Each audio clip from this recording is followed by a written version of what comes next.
There are few major roles that the church plays. So many, but I pick some major ones. Number one is spiritual governance. You read Revelation chapter 2 and 3, you saw that the church was described as territorial lampstand.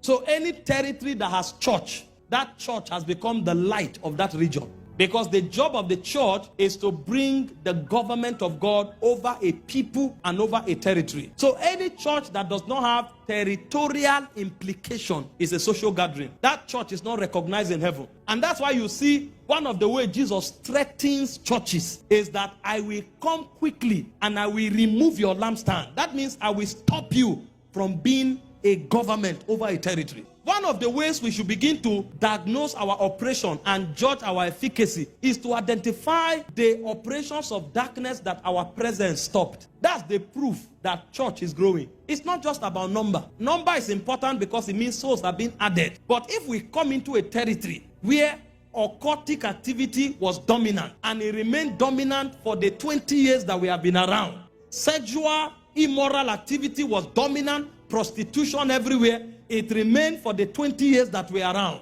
Armed robbery, kidnapping, banditry was dominant and it remained dominant for the 20 years that we are around. If we like, we should grow from 1 to 20 million. We are a number because the gate of hell is prevailing. So a church that is a territorial lampstand has the capacity to bring new government. So if you come to a place where young men were given to banditry, after 3 years, let there be a change in the story. You'll discover that all the young men who were bandits suddenly have become rugged evangelists. Suddenly have gone back to school and they have become scholars. Some are making first class. Some have gone into leadership and governance and they are becoming relevant. And you ask them, they had an encounter because that church came. Some may never even enter the church.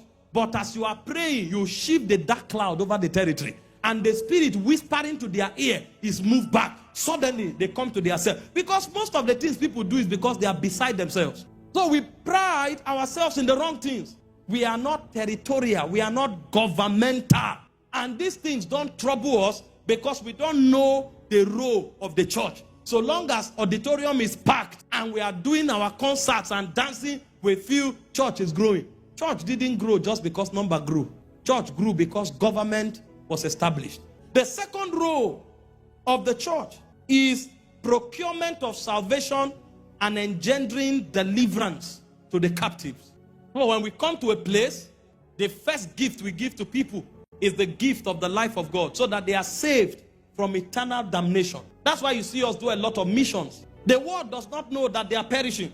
We must educate them and then we must go further to bring salvation to them. And then while we bring them eternal salvation, we also deliver them from the afflictions that they currently suffer by reason of death that lived on their inside. So when church shows up, demons are cast out. When church shows up, healings take place. When church shows up, everything that is consistent with the will of the Father begins to find expression. And it is embodied in salvation and deliverance. So if we are church, we must make sure everybody that comes into the radar of our influence receives salvation. And we don't just give them eternal salvation. We must make sure that we sponsor deliverance into those people's corporate existence. The third role of the church is to bring discipleship and training. Listen, anywhere you are and you find people walking in error and in darkness, don't keep quiet.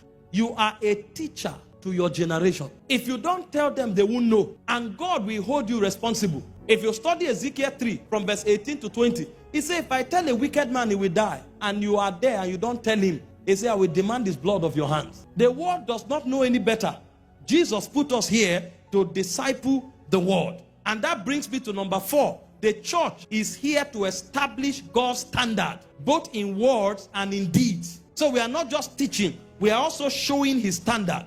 Listen, don't compromise anywhere God puts you, either in words or in action. You may just be the only system that reveals God's standard in that environment. Listen, people may not even be converted, but your presence there becomes a witness against that generation. The Bible spoke about Noah. Because he refused to compromise and live in evil, the Bible said his generation was judged because of him. Number 5, role of the church is missions. We must become aggressive about missions. That's why Jesus left us here. Why do you think we were not taken to heaven when we gave our hearts to Christ? Because there's a word to be discipled. There are two dimensions to mission. The first is to win souls, and the second is to disciple them, establish them. The church is a movement, and we are missions oriented.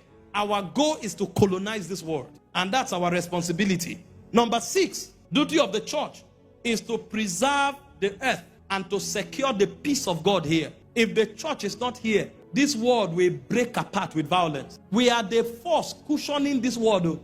Jesus was speaking, he said, my peace I give you, not as the world giveth. So we carry peace, and everywhere we come, we deposit that peace.